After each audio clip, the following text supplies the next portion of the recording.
What are the common myths that exist when you're doing a PhD? What did you think PhD would be like before you started it? So it's like you want to study a battery, but you don't want to touch any physical part of it. Too futuristic, I would say. Are you Yeah. always passionate about your research, the study that you're doing?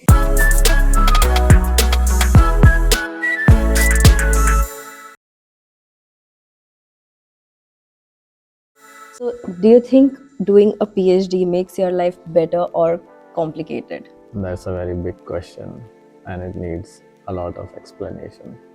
What did you think PhD would be like before you started it? So, I mean, in my opinion, like when I started applying for PhD, I thought that my PhD would typically be like staying in labs for like 12 hours, 15 hours straight and doing all those experiments that you never imagined you would do.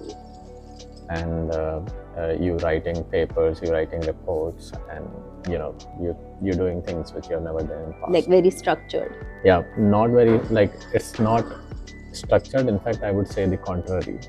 I would say it's unstructured. You are exploring an ocean and you don't have any direction.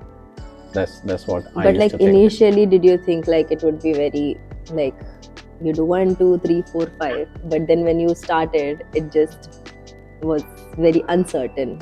So because I was working in industry for six and a half years before starting my PhD, I had a very clear picture in my head how my PhD would look like. But if I think about a student who just graduated from, let's say, any university and they want to start PhD straight afterwards, for them it could be a very unstructured thing, like they are exploring something very new.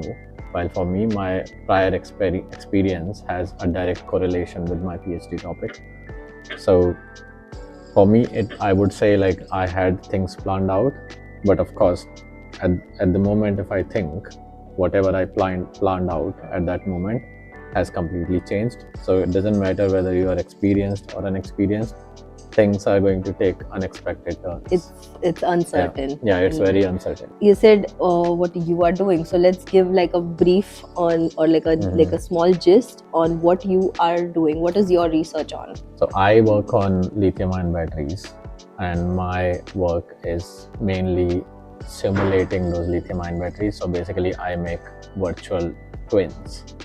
So it's like you want to study a battery, but you don't want to touch any physical part of it. I'm creating my own battery in a software. I write softwares and then I study. Specifically, my work is to study the life of lithium-ion battery, like how I can extend the life of lithium-ion battery. And for that, I do simulations.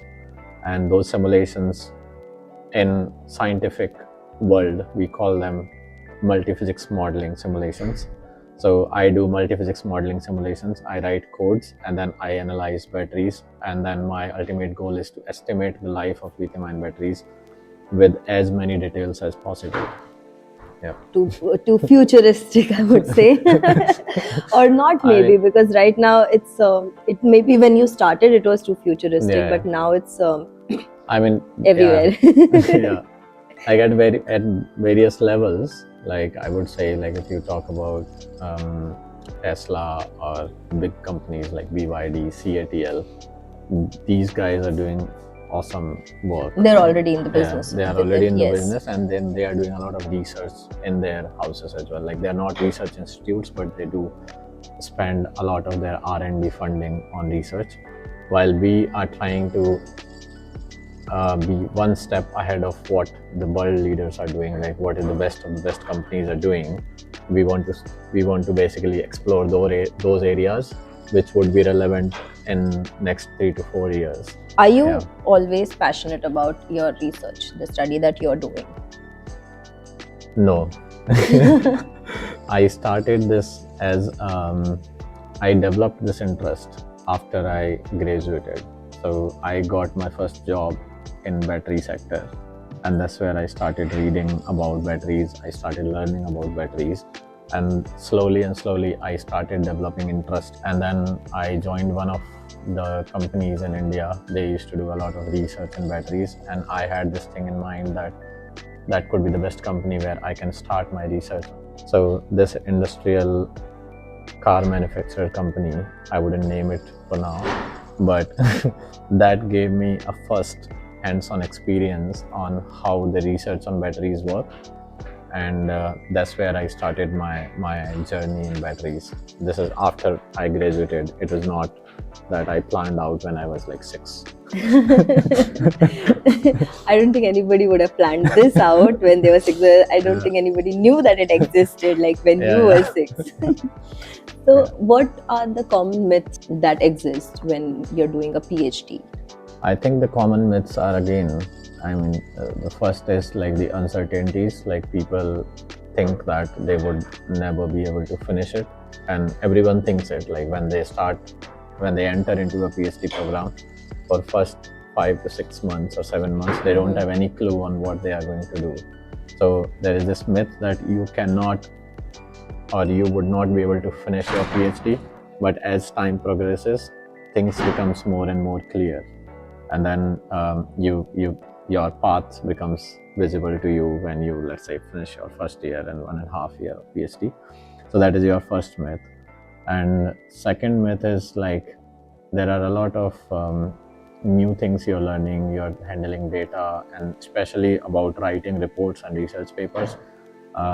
So people think that writing and reading writing research papers would be extremely difficult, and I had this thing in my head as well when I started my PhD. But slowly, when you start reading 10 papers, 50 papers in a day, you would realize like you have developed a skill which probably nobody has, or I would have never developed when let's say, if I continued working in industry. So now I can read and scan a paper within a 2 minute and understand whether that is relevant or not relevant. So the myth about not being able to read hard and difficult papers is cleared out once you, like, 5 or 6 months once you're in the water, the PhD. Yeah.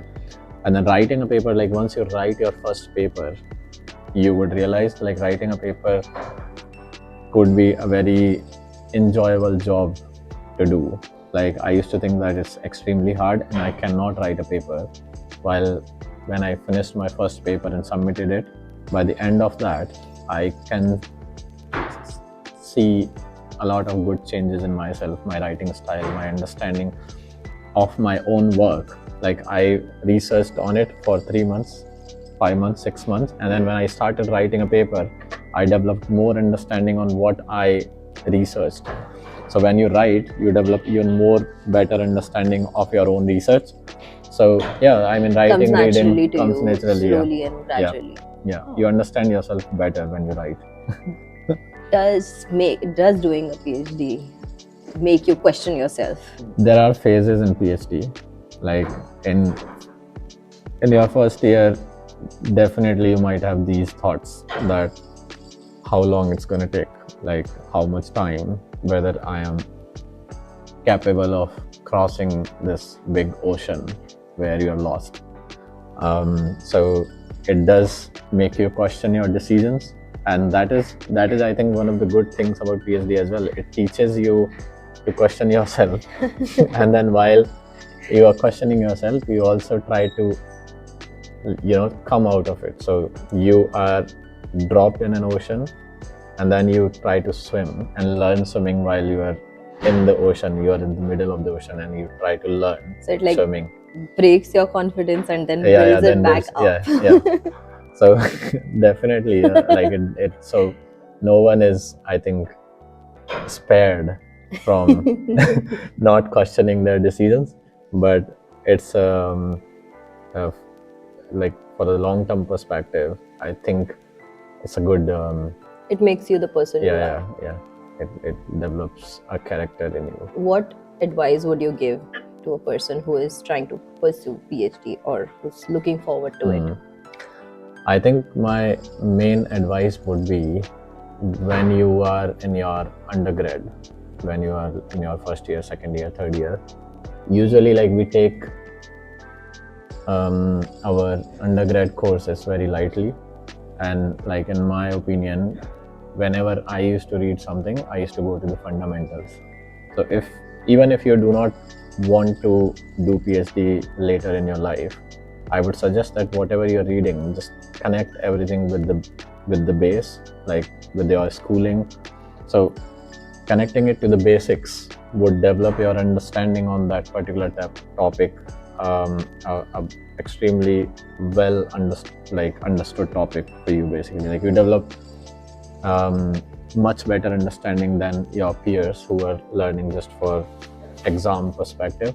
So I would say, like, going back to the basics and keep refreshing your basics even when you are undergrad or when you are finishing your degree.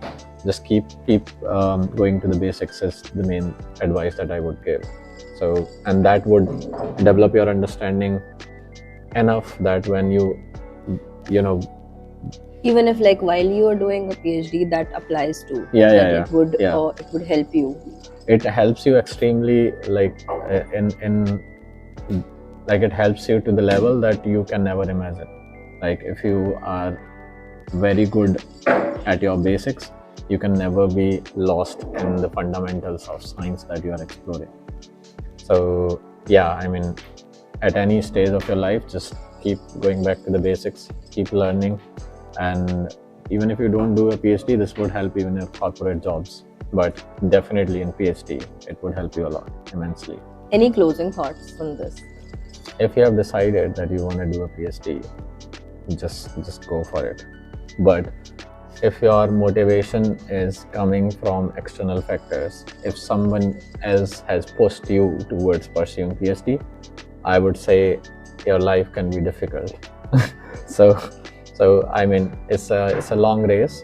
You have to be prepared. Yeah, you have to be prepared. You have to be mentally prepared before you dive Like into how a PhD. you said that you were already prepared that you will be working for straight Yes. 15 hours. Yeah.